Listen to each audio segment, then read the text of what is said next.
Welcome to Miranda's Insights number 9. And today, let's talk about this topic. There is some pain in your pleasure. Did you know that when you are experiencing pleasure, there is some aspect of pain in it? It is never full pleasure. There is never full pleasure while you're experiencing pleasure, and there is never full pleasure before you experience the pleasure, and afterwards. So let's talk about that. So let's use the example of a piece of chocolate. So I like chocolate. Most people like chocolate, and everyone's got some variation of a chocolate that you like. Maybe it's dark chocolate, milk chocolate, mint chocolate, spicy chocolate. It's the straight cocoa chocolate. There's all kinds of chocolates out there.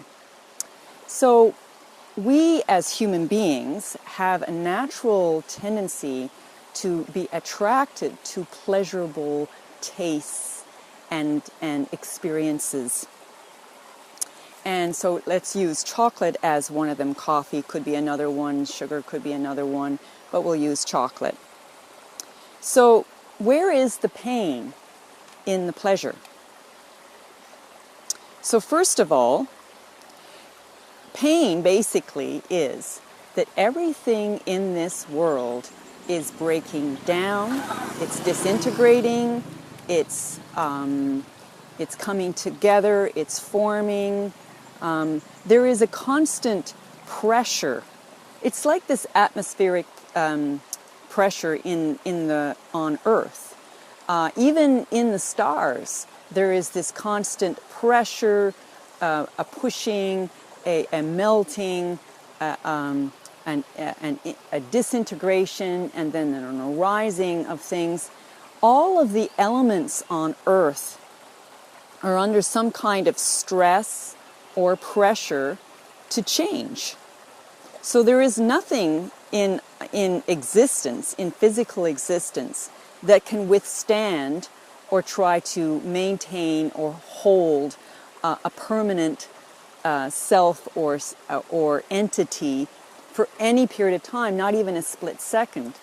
So even the sense of myself or any object, it's always under the stress of change. So it's either an increase or a decrease. So let's talk about heat, for example. Like sometimes we'll say, it's really, really hot outside, and then we'll say, oh great, the temperature just went down and now I feel a little bit cool.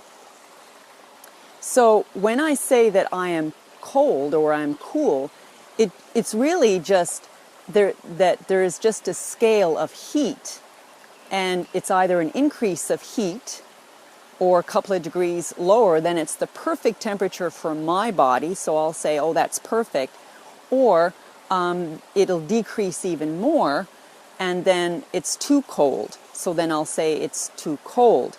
So these are feelings within the realm of heat. So there's no such thing as cold. There's only heat, fire. Fire is the element. So there's no element called cold. There's only the element called fire. There's also the element called water. So let's talk about chocolate. Now, chocolate is in relation to our taste buds. Chocolate means nothing unless it's in contact with my taste buds. And I have liquid in my mouth, saliva, that will disintegrate this chocolate to give me a sense of an experience of taste through my senses. And remember, everything on Earth is disintegrating, it's rising, it's falling, it's combining, it's pushing away. There is nothing that is a permanent experience. So when I eat this chocolate, I'll just have a little bite right now. My saliva is mixed with the chocolate. It's now creating a chemical reaction. It's hitting my taste buds. I'm moving it around in my mouth. And now there's a moment of pleasure. There's a moment of blissful pleasure. Just about now. The tongue's still moving around. And now it's gone. That pleasure is totally gone. Now, where's the pain? The pain is that I had an experience of somewhere on the scale of pain, there was a moment of pleasure. And I attached myself to only that moment. Now, pain is like, can be a lot of pain or very, very, very little pain. But it's an experience of change. That's what really pain is. That's what the Buddhists refer to as pain, is that everything is undergoing the stressful disintegration and then the becoming of something new. So everything is under a stress of change. And that's painful for me as an individual experiencing it. So there's a lot of pain, and then there's a little bit of pain. And there's everything in between that. So when I experience eating the chocolate, there is pain while I'm eating it because I'm not getting my full satisfaction. I'll get it for a split second, and then that split second is gone. So time is also participating in this experience of pain. And so the real problem with pleasure is that human beings get attached to it. It's like there's so much to experience in life, but we fixate on only one part of the whole experience. And then when we call something pleasurable, we are now we're like a prisoner. We now have to recreate all the conditions, make so that everything is in exactly the right place to allow that particular condition to occur so that I can re-experience this pleasure.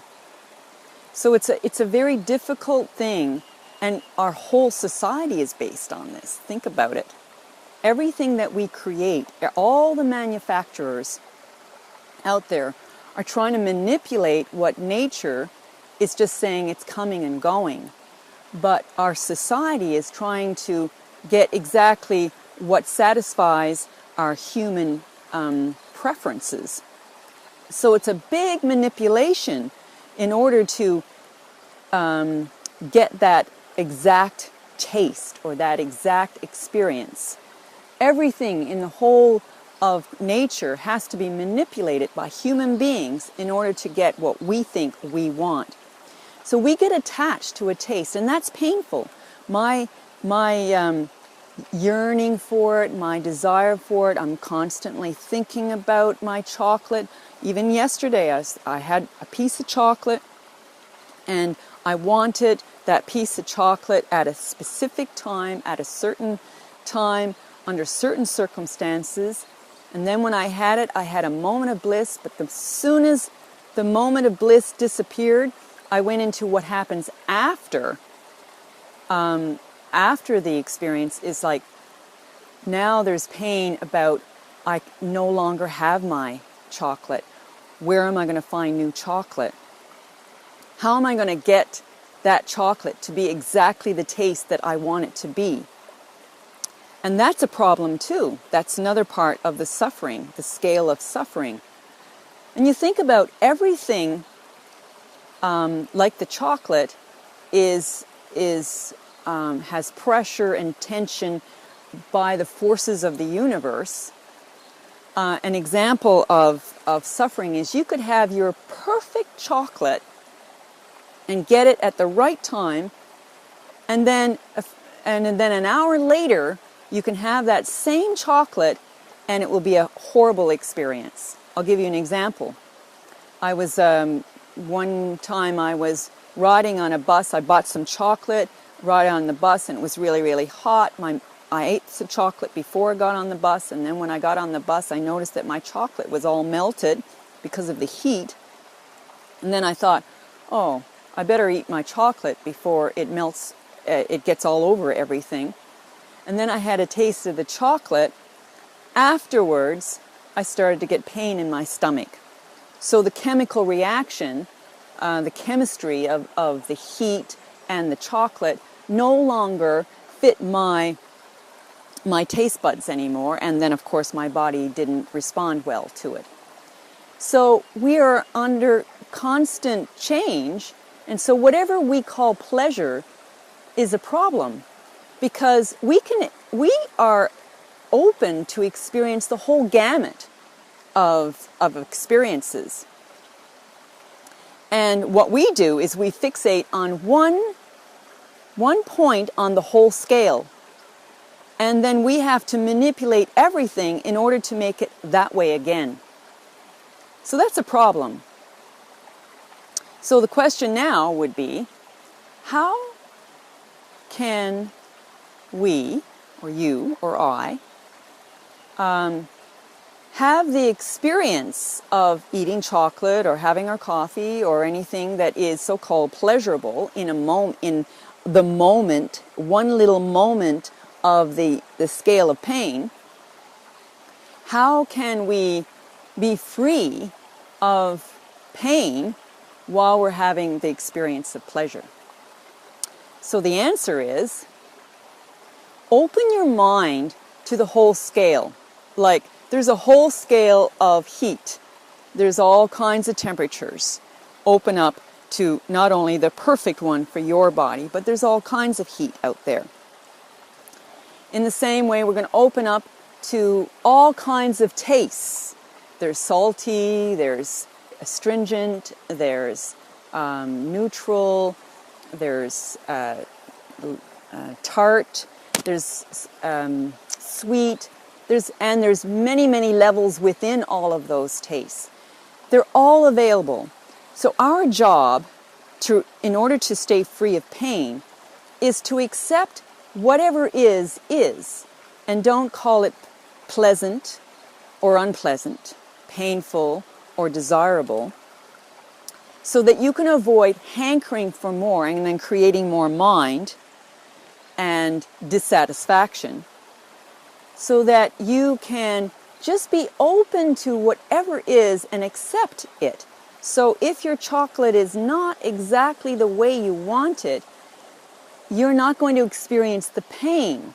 You're just going to go, I notice this chocolate is a little bit different than it was 5 minutes ago, because now I had too much chocolate.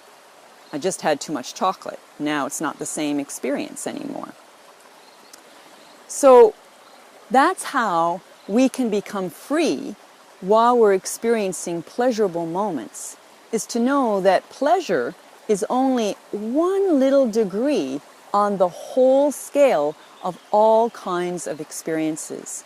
So not to get attached to one experience, but rather to be open to the nature of everything, which is in constant flow and change and flux, and to just have a deep understanding that you or I are also like nature. Chocolate is part of nature. The sun is part of nature. Water, the taste buds, is part of nature. Everything is constantly in change. And we can just be the watcher, the observer of the changes happening, rather than getting caught up or attached and saying, I've got to have it exactly this specific way. And if I don't have it, I'll have pain. Rather, you want to say, whatever way it is, I am free of pain because I accept all of it all the time. Okay? So, that is how you can become free of the pain that is within the pleasure. That's it for insight number 9. Next video.